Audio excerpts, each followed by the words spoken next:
कक्षा कक्षा 8 B D और F संस्कृत पाठ 11।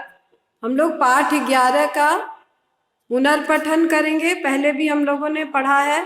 सभी बच्चे पाठ 11 निकालेंगे। पृष्ठ संख्या 117, जिसमें सूक्तियां हैं और सूक्तियों पर हम पुनर्विचार करेंगे, सूक्तियों का अर्थ देखेंगे और समझेंगे। ठीक है सभी बच्चे, पृष्ठ संख्या 117 निकालेंगे सुरभि बुक में। तो पाठ का नाम है हितम मनोहारी च दुर्लभम वच। हितम मनोहारी च दुर्लभम वच। तो हितकर और मनोहारी वचन बहुत ही दुर्लभ होते हैं। हितकर और मनोहारी, जो हितकर होते हैं और सुनने में जो अच्छे लगे, ऐसे वचन बहुत ही दुर्लभ होते हैं, बहुत ही कठिनाई से मिलते हैं। तो पहला है गुणी गुणम वेत्ति न वेत्ति निर्गुणः। गुणी ही गुण को जानते हैं, निर्गुण नहीं, निर्गुण नहीं समझते हैं। निर्गुण का अर्थ होता है बिना गुण वाला, अर्थात मूर्ख। तो गुणी ही गुण को जानते हैं, मूर्ख नहीं। व्यक्ति का अर्थ होता है जानता है, उसका मूल धातु है विद, इसका रूप चलता है व्यक्ति वित्तः विदन्ति। तो व्यक्ति शब्द जो है वो लट लकार में है और विद का अर्थ होता है जानना। तो गुणी ही गुण को जानते हैं, निर्गुण नहीं, अर्थात मूर्ख व्यक्ति गुण के महत्व को नहीं जानते हैं। गुणी गुणम वेत्ति गुणम न वेत्ति निर्गुणः। तो गुण को कौन नहीं जानता है? जो मूर्ख है वह गुण के महत्व को नहीं जानता है। भावार्थ है गुणवान जन एव वस्तूनां गुणानां वा गुणस्य महत्वं जानाति मूर्खः न। मूर्खाः जनाः विदुषः मूल्यं न जानन्ति। तो गुणवान व्यक्ति ही वस्तुओं के गुण को जानते हैं या गुण के महत्व को जानते हैं, मूर्ख नहीं। मूर्ख लोग विद्वान के और वस्तुओं के, विद्वानों के मूल्य को नहीं समझ सकते हैं। तो इस श्लोक का यही अर्थ हुआ कि गुणी ही गुण को जानता है, निर्गुण नहीं, अर्थात मूर्ख व्यक्ति गुण के महत्व को नहीं जानता है। उसके बाद दूसरी सूक्ति है जल बिंदु निपातेन क्रमशः पूर्यते घटः। तो एक एक जल की बूंद के गिरने से धीरे धीरे घड़ा भरता है। जल बिंदु निपातेन क्रमशः पूर्यते घटः, अर्थात एक एक जल की बूंद के गिरने से धीरे धीरे घड़ा भर जाता है। तो घटः क्रमशः जल बिंदु निपातेन पूर्यते। तो एक एक जल की बूंद के गिरने से घड़ा भर जाता है। उसी प्रकार से व्यक्ति धीरे धीरे जिस किसी भी कार्य में लगा रहता है, एक दिन वह जब अवश्य ही सफलता पाता है। तो निरंतर कार्य में लगे रहने से एक दिन कार्य पूरा होता है और सफलता प्राप्त होती है। जल बिंदु निपातेन क्रमशः पूर्यते घटः।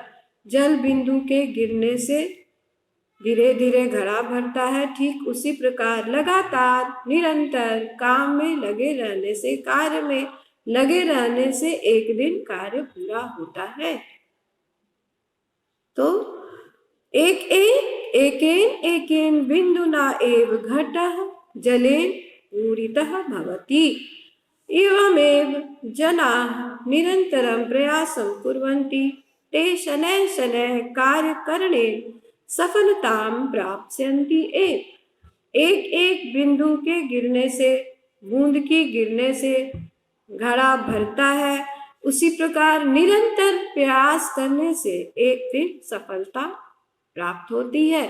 उसी प्रकार ये पैसे के संदर्भ में भी, धन के संदर्भ में भी यह समझा जा सकता है कि एक एक पैसा के जोड़ने से हमें एक दिन विशाल धन राशि की प्राप्ति होती है। एक दिन विशाल धन हमारे पास जमा हो जाता है। उसके बाद तीसरा है अर्ध घट नूनम उपैति घोषम। आधा भरा हुआ घड़ा अधिक आवाज करता है। अर्ध घट नूनम मतलब अवश्य, नूनम एक प्रकार का अव्यय है। उपैति उपजोड़ एति, उपैति यहाँ वृद्धि संधि है, तो आधा भरा हुआ घड़ा अधिक आवाज करता है। ठीक उसी प्रकार जो व्यक्ति कम जानते हैं, कम बोलते हैं, जो कम जानते हैं वो अधिक बोलते हैं। ठीक आधे भरे हुए घड़े के समान अधिक बोलते हैं, अधिक आवाज करते हैं। तो जो व्यक्ति कम जानता है वह अधिक बोलता है, यह दिखाने का प्रयास करता है कि उसे बहुत ज्ञान है और अपने ज्ञान का झूठा प्रदर्शन करता है। तो जो व्यक्ति कम जानता है वो अधिक बोलता है, बिल्कुल आधे भरे हुए घड़े की तरह। हिंदी में भी एक लोकोक्ति है, अधजल गगरी छलकत जाए। तो अपने आप को हमेशा दिखाने का प्रयास करता है जो कम जानता है। तो अर्धा पूरितः घटः एव अधिकं शब्दं करोति। एवमेव यः विद्वान् न अस्ति स एव ज्ञानस्य प्रदर्शनं करोति। मूर्खा एव बहु वदन्ति न तु विद्वांसः। आधा भरा हुआ घड़ा अधिक आवाज करता है। शब्दम मतलब आवाज, वो अधिक आवाज करता है, ध्वनि करता है। ठीक उसी प्रकार एवमेव यह विद्वान न अस्ति, ठीक उसी प्रकार जो विद्वान नहीं होता है वह ज्ञान का प्रदर्शन करता है। मूर्खा एव बहु वदन्ति, मूर्ख ही बहुत बोलते हैं, विद्वान नहीं। जो विद्वान होते हैं वे धीर गंभीर होते हैं, वे कम बोलते हैं, और जो नहीं जानते हैं, जो विद्वान नहीं होते हैं, जो मूर्ख होते हैं, वे ही अधिक बोलते हैं। चौथा है गतः काल न पुनरुपैति। गया हुआ समय फिर से वापस नहीं आता है। गतः काल न पुनरुपैति। गतः मतलब गया हुआ। गतः का क्या अर्थ है? गया हुआ। इसमें क्या धातु है? गतः में क्या धातु है? गम धातु। गम धातु है, गम धातु। गम प्लस इसमें प्रत्यय कौन है? प्रत्यय इसमें कौन है? अक्त प्रत्यय है। हाँ, गत। तो गतः का क्या अर्थ हुआ? गया हुआ। चूंकि कालः शब्द पुल्लिंग है इसलिए इसमें हमने पुल्लिंग लगाया। गतः कालः न पुनरुपैति, तो गया हुआ समय फिर से वापस नहीं आता है। तो हमें क्या करना चाहिए? गया हुआ समय जो वापस नहीं आता तो हमें क्या करना चाहिए? हमें समय व्यर्थ नहीं गवाना चाहिए, हमें समय का उपयोग करना चाहिए। काला पुनः न उपैति मतलब गया हुआ समय फिर से वापस नहीं आता है। शीघ्रमेव कार्याणि करणीयानि, शीघ्र ही कार्य करना चाहिए, मतलब जल्दी कार्य कर लेना चाहिए, जल्दी कार्य पूरा करना चाहिए। समय नष्ट न करणीय, समय नष्ट नहीं करना चाहिए। यतः क्षणेन क्षणेन यह समय व्यतीत भवति सः पुनः न आगच्छति। जैसे जैसे समय बीतता है वह फिर से वापस नहीं आता है। अतः समयस्य महत्वं ज्ञातव्यम्, अतः समय का महत्व हमें जानना चाहिए। अभी मैं पार्टिसिपेंट्स में देख रही हूँ कौन कौन है पार्टिसिपेंट्स। आस्था, आदित्य राज, आयुष रतन, आदित्य भारद्वाज, अदनान, अनन्या, अंकित आनंद, आर्यन कुमार, आदित्य, आयुष रतन, भावना ठाकुर, भाव्या राज शर्मा, भाव्या सिंह, कुमार अंशु, कुमारी सृष्टि, मानसी, मीनाक्षी, मीनल, पल्लवी, पल्लवी संगम, प्रांशु, प्रियांशु, रिया कुमारी, समृद्धि, संग्राम, सानिध्य, शौर्यम, शाश्वत, शुभ नारायण, सृष्टि, सुप्रिया, उमंग, वैभव, वैष्णवी एंड वेदांश सिंह। तो ये सारे बच्चे हैं। तो अभी तक मैंने, अब मैं जानना देखना चाहती हूँ वीडियो किसका ऑन है। मैं प्रश्न कर रही हूँ। ये अभी तक मैंने 4 सुक्तियों को पढ़ाया है। मैं जानना चाहती हूँ, उत्तर मुझे चाहिए। गुणी गुणम वेत्ति न वेत्ति निर्गुणा, ये कौन बताएगा इसका? गुणी गुणम वेत्ति न वेत्ति निर्गुणा।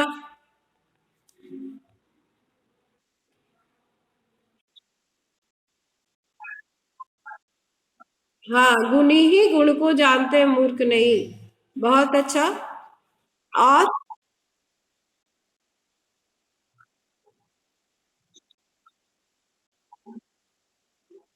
बहुत कम बोलते हैं। तो इसका तो, इसकी तो सुक्ति अलग है। इसकी सुक्ति है अर्धा घटः नूनम उपैति घोषम। तो आधा भरा हुआ घड़ा अधिक आवाज करता है। ठीक है।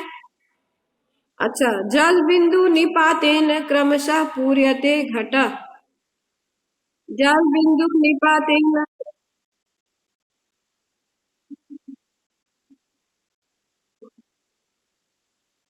ठीक है।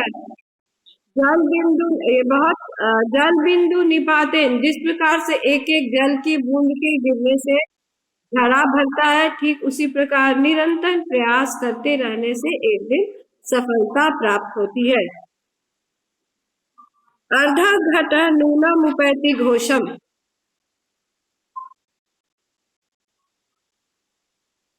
आधा भरा हुआ घड़ा अधिक आवाज करता है। तो उसकी तुलना किससे की गई है?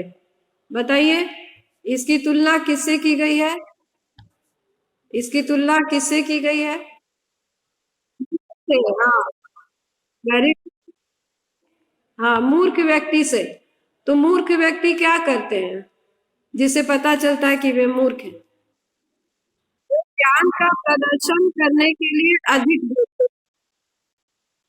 हाँ, वे बहुत बात करते हैं, बहुत बोलते हैं और लोगों के सामने यह प्रदर्शन करते हैं कि वे बहुत ज्ञानी हैं। लेकिन वास्तव में ऐसा नहीं होता है। वो बस ज्ञान का प्रदर्शन करते हैं। गतः कालः न पुनरुपैति, गया हुआ समय, बीता हुआ समय वापस नहीं आता है। ठीक है, ठीक है। गया हुआ समय वापस नहीं आता है, तो हमें समय के साथ किस तरह का व्यवहार करना चाहिए? सम्मान करना चाहिए, उसका सदुपयोग करना चाहिए, क्योंकि गया हुआ समय, गया हुआ समय फिर से वापस नहीं आता है। इसलिए हमें समय का सदुपयोग करना चाहिए और अधिक से अधिक उपयोग करना चाहिए। उसे बर्बाद नहीं करना चाहिए समय को। अभी तो तुम्हें लगता है कि अरे क्या है, समय एक एक क्षण बीत रहा है, लेकिन तुम अचानक से तिथि पर ध्यान दोगे तो देखोगे कि आज तो अरे 1 महीने बीत गए और मैंने कुछ भी नहीं ऐसा किया, मैंने कोई कार्य ऐसा नहीं किया जो कि समझने योग्य है, जानने योग्य है। तो समय ऐसे ही पंख लगा के निकलता जाता है और बाद में हमारे हाथ कुछ नहीं रह जाता है। जैसे कि कहा जाता है कि अब पछतावे क्या होत, चिड़िया चुग गई खेत। तो हम हमें समय रहते ही चेत जाना चाहिए और समय का मूल्य पहचानना चाहिए और समय का सदुपयोग करना चाहिए। तुम्हारे लिए सदुपयोग है समय का ठीक से मैनेजमेंट, समय का सही उपयोग, समय पर सोना, समय पर खाना, समय पर पढ़ाई करना, समय पर खेलना भी, खेलना भी शरीर के लिए आवश्यक है। तो यह है गतः काल न पुनरुपैति का की व्याख्या, कि हमें गया हुआ वक्त जो है वो वापस नहीं आता है, इसलिए हमें समय का सदुपयोग करना चाहिए। इसके बाद है चक्रवत परिवर्तन्ते सुखानि दुखानि च सुखानि।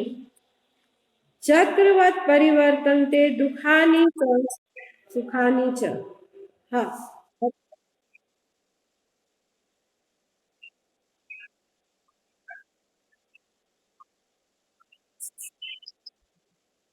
हाँ, समय दुख और सुख चक्र के समान आते जाते रहते हैं।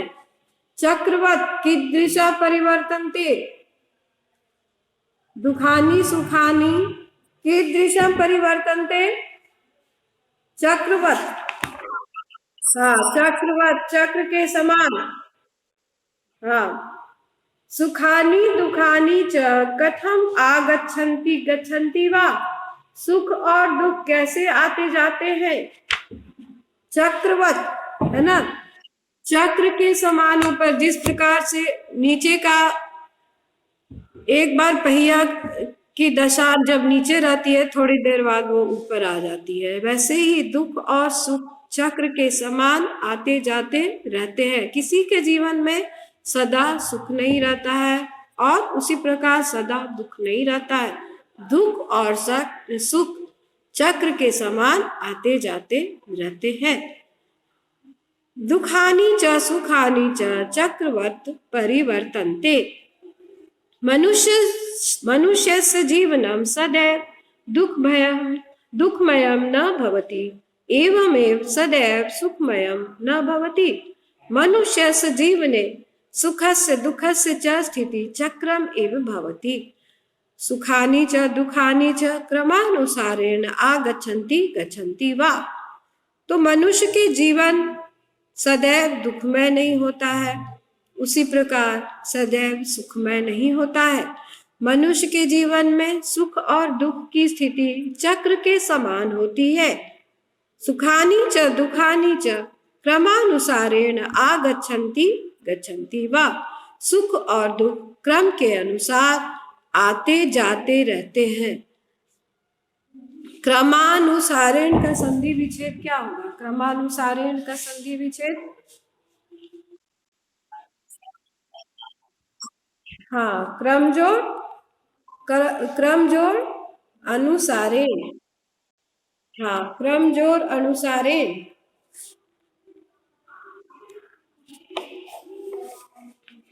ये होगा क्रम जोड़ अनुसारेण।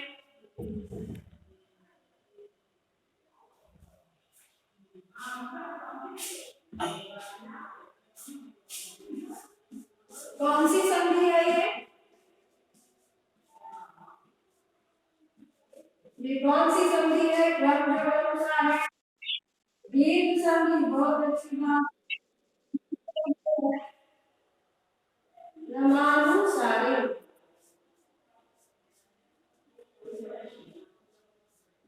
तो क्या क्रम के अनुसार आता जाता रहता है?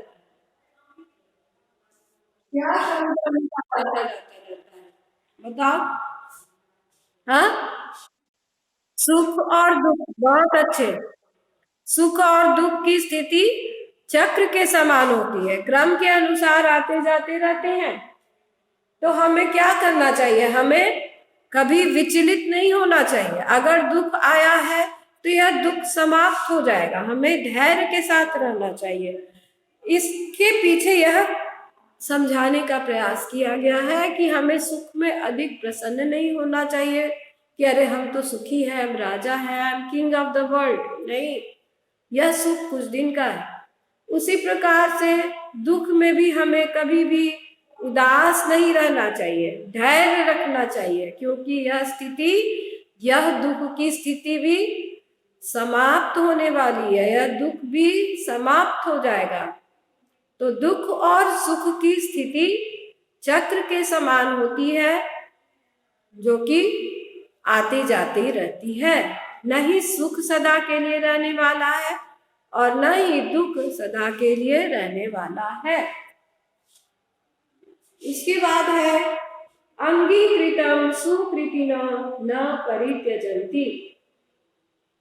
अंगीकृतम स्वीकार किए गए कार्य को, सुकृतिना, सुकृतिना मतलब सज्जन, सज्जन लोग स्वीकार किए गए कार्य को बीच में नहीं छोड़ते हैं। सज्जन व्यक्ति स्वीकार किए गए कार्य को बीच में नहीं छोड़ते। न परित्यजन्ति, सुकृतिना मतलब सज्जन व्यक्ति वेरी गुड। सुकृतिना का अर्थ हुआ सज्जना। सज्जन व्यक्ति जो कार्य को प्रारंभ करते हैं उसे समाप्त करके ही छोड़ते हैं। कार्य कठिन है ऐसा सोच करके उसे मध्य में नहीं छोड़ते हैं, उसे अवश्य पूरा करते हैं।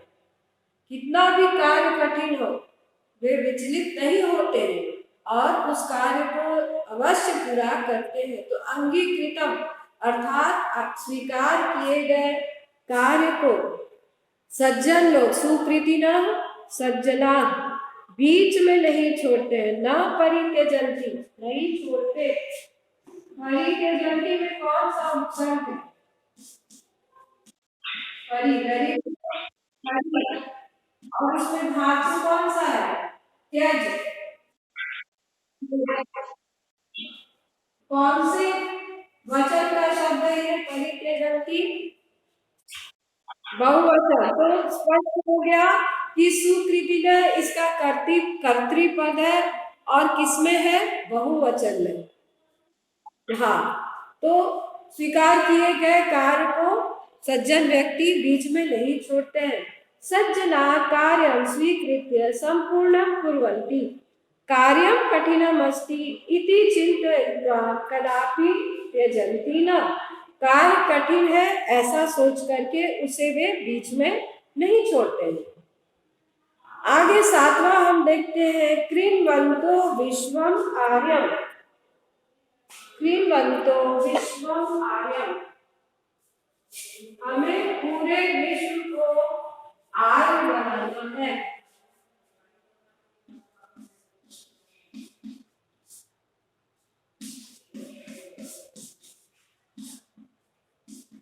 हमें पूरे विश्व को क्या करना है? विश्वम आर्य,